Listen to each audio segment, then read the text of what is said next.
Hey guys, this is Bruce of Convo Courses, and today we're going to be talking about a remote opportunity on a cybersecurity risk management framework position.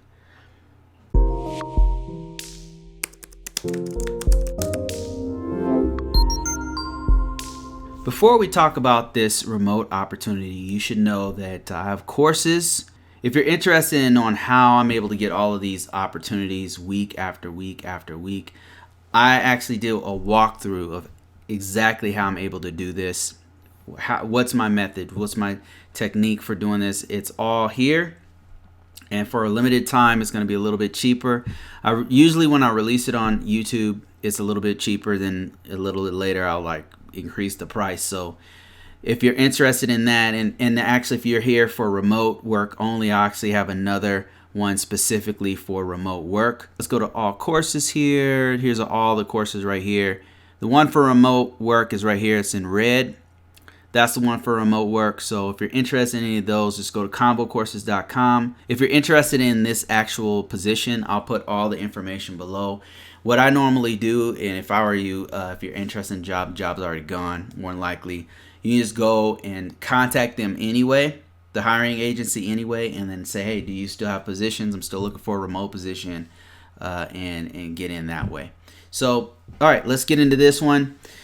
These jobs are pretty rare, first off. They don't come very often. I have a method for finding more of them, but if you're not extremely aggressive, if you actually don't know the techniques that I've used, if you don't do those things that I do, then they don't just come to you, So that's why I'm able to get these every now and then offered to me. So this is a cyber risk management framework, subject matter expert work from home position. The reason why you're able to work from home with these ones is because it's a lot of times mostly documentation and meetings. The meetings you can do remotely. You can do them via Skype or WebEx or whatever. And then it's mostly documentation. So you're not actually touching a system.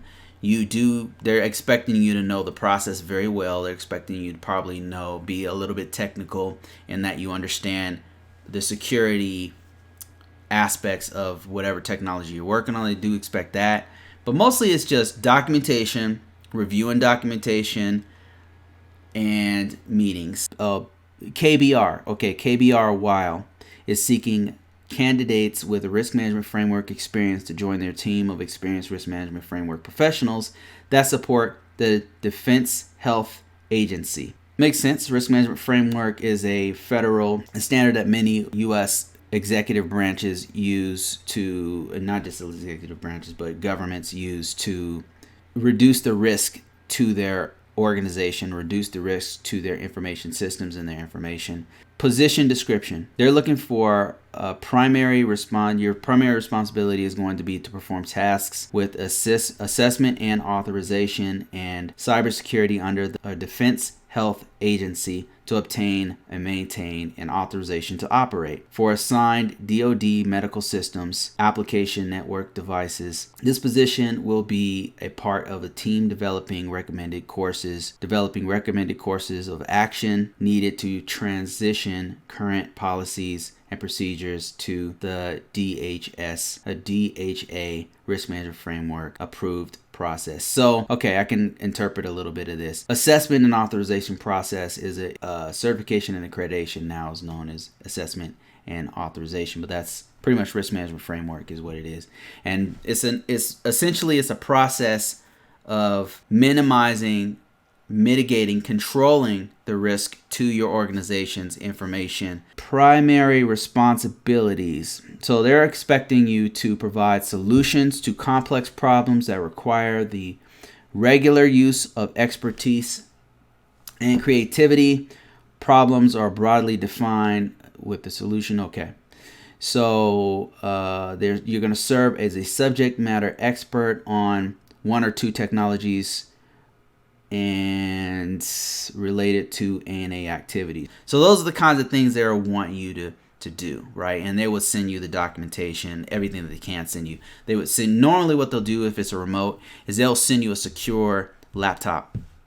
A secure laptop will be able to do what's called a VPN that's an encrypted tunnel that goes to the institution or wherever wherever the home base and the headquarters is, or satellite installation of wherever this defense health agency is. You will log into it via your secure computer, and then all the files would be, you could send them encrypted to you, and then you'd be able to read them right there, right? So then you'd be able to figure out, okay, what's the layout of this? What kind of security do we have on the system? You're not even logging into the systems most of the time. As a risk management framework person, you're not logging into the system. You're not configuring systems. You're not doing it. And it doesn't sound like they're having you do any of that kind of stuff. But let's see. Let's keep reading and see if they have some kind of stuff that you have to log in. Let's see. Activity or actively participate in a working group meetings to identify, plan, and execute strategies to respond to emergency cybersecurity and risk management policies. Okay, so you're part of a whole team here, and you're going to attend and participate in regular ANA status meetings to facilitate progress and advertise potential issues with risk management framework efforts.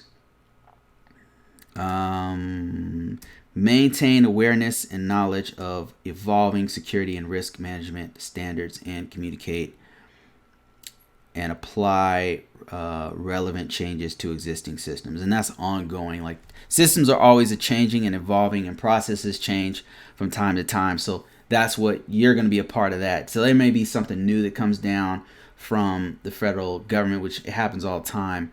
They'll have they'll say, okay, yay, verily, all systems on federal institutions must have HTTPS if they're facing the public. And you do a scan, your part of your team does a scan. You may not actually do the scan, somebody else does it. They give you the data and say, okay, we have everything but 5 systems that are done, and then you'd have to write some sort of document saying you to do something like a plan of action and milestone. And that what that means is it's a plan to take action to, like, in other words, you'll get with the team who's actually going to fix it, and you'll say, okay, what is our plan to fix this particular item? Is there anything that we can do to mitigate this? Is there anything we can do to compensate for this? Like, we can't put the HTTPS. What can we yank this one off and use another website that has proper security? Can we put a proxy in front of it? What can we do?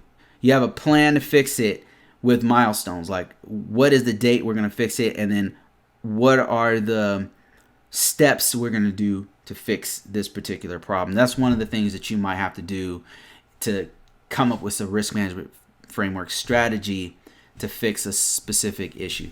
All right, so your day-to-day stuff is going to be develop, update, and or review risk management framework documentation, such as security plans, implementation plans, plan of action and milestones, which we just talked about, risk assessment reports. So most of your work is going to be doing stuff like that, developing, updating, and creating these documents. Assess system compliance against NIST, DOD, and Department of Health Agency, or Defense. I keep saying Department. Defense Health Agency security requirements. So security, the DHA is going to have their own policies that will add on top of whatever Department of Defense has. The Department of Defense has the 8500 series. I'm pretty sure that's what they would still call it. 8500 series is a bunch of policies that are very broad that say you will do these things. But they're very broad, and they match up with higher standards, like standards that come from like law, like legislation that came from like the Senate or the Congress or the president. And this very high level overarching policy will be broad enough to where you can kind of dial it down and make it specific to a system, a defense department like the health agency. So let's see. I know a lot about this one. I'm extremely long-winded on it. But let me hurry this up a little bit. So day-to-day activities, you're going to be assessing compliance of all the controls. That's 853 controls, and you're going to be including looking at the STIGs, looking through the STIGs and making sure that their controls are in line. I'm not seeing anything super technical. I'm still looking for that. Produce evidence as necessary for compliance. The evidence will be like a scan. Like your team says that they fixed this particular item. You say, okay, I need a scan saying that you guys put the HTTPS in place. They would give you the scan, and then that would be your evidence. That's one of the things you could do. You could have like a before and after, like screenshot or whatever like that. Work with the system administrators. Okay, that tells me this is not super technical. You got system administrators doing that. Engineers, developers to create and update the policies, procedures, and yes, it's purely document. Coordinate with others, system SMEs to identify and develop authorization boundaries. That means like a network architecture. Network architectures is one of the things that you could do to complete that diagram. Conduct regular vulnerability scans. We kind of mentioned that. Submit weekly reports. And what they're looking from you is a bachelor's degree. They're looking for demonstrate experience with this in the following areas: risk management framework, STIGs, 853, continuous monitoring, biomed. I imagine some HIPAA stuff in here. I'm not seeing that listed, but I'm pretty sure you're gonna have to know some HIPAA stuff. 25 to 35% travel. Okay, there you go, right there. That means every now and then you have to go to their site. So that would be something I would want to ask them about, because that's quite a bit of travel actually. If it's up to 35%, that's quite a bit for me personally, but it might be worth it for you. So experience with EMAS, that's like a system where you would put all the documents in, and a bunch of other stuff. So it does look like it's a little bit technical because they're wanting you to have some qualifications. Oh, qualifications is a plus, not required. Okay. All right, that's it for this one, guys. I'm going to put all of this stuff in the description below if you're interested in this position. It looks awesome. It looks like a great position, actually. I was reluctant to put this one up because I was tempted to take it myself. But, yeah, this is remote. It probably pays really well because they're asking for at least 6 years of experience, but it's only 12 months to hire, I think, is what I saw there. Yeah, 12 months to hire 12 months as a contractor, and then they might hire you. So that's pretty good too. And if you're interested in knowing more about how I get these opportunities, becoming a remote worker, doing ISO work, if any of that stuff, go check out my course, convocourses.com, and I'm out of here.